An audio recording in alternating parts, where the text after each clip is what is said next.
that's your story. I'm not like that, right? Neatness. But I went to see this wonderful counselor called Bunty. She's long dead now. And she said to me, Katie, you know, you're a fragmented person. And it was, I say this, it was a word that it was like someone had put a knife in my stomach, because I literally understood what she meant viscerally, that I never knew who I was. I was just I was just dots on a map, but you couldn't join them up. And that's how I'd lived my whole life. I was a bit of this, a bit of that. You wanted me to do this, oh, I'll do that. I had no idea who I was, none whatsoever. But when she said that, and she said, you can rewrite your story if you start getting committed to your own recovery. And I literally, that day changed my life. Yeah. I then started putting in the work for what has become a long time of constant vigilance, if you like, but also Yeah. having to find out who I am, warts and all, and there's a lot of warts, and listen, and being told that,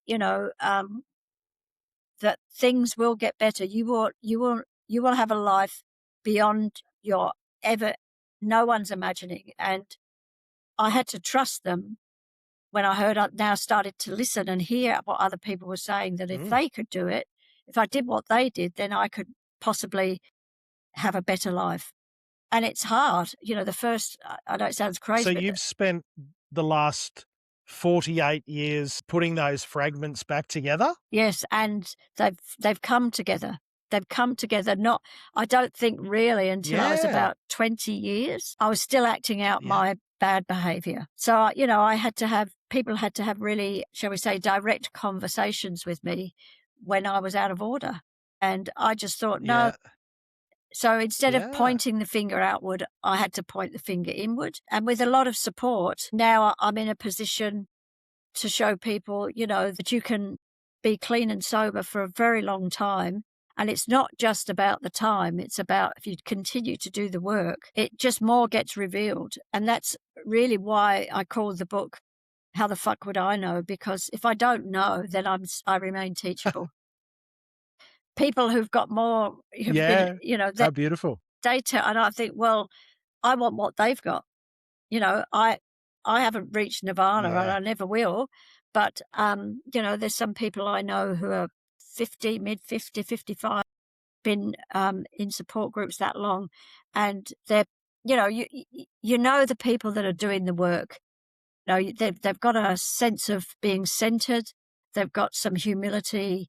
You can feel.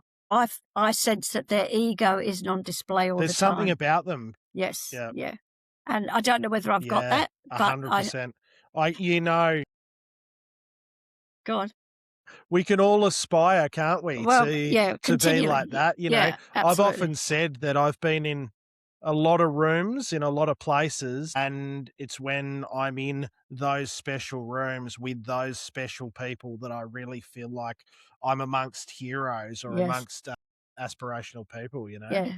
And also that, Now tell me I you was go. just gonna say that I'm not terminally unique. That's as simple as that. I'm just very ordinary. Yes, yeah. Go on. We all are, right? Yeah, yeah. Now tell me, as you were putting these fragments back together, I believe a big part of that was your sexuality. Yes, yeah.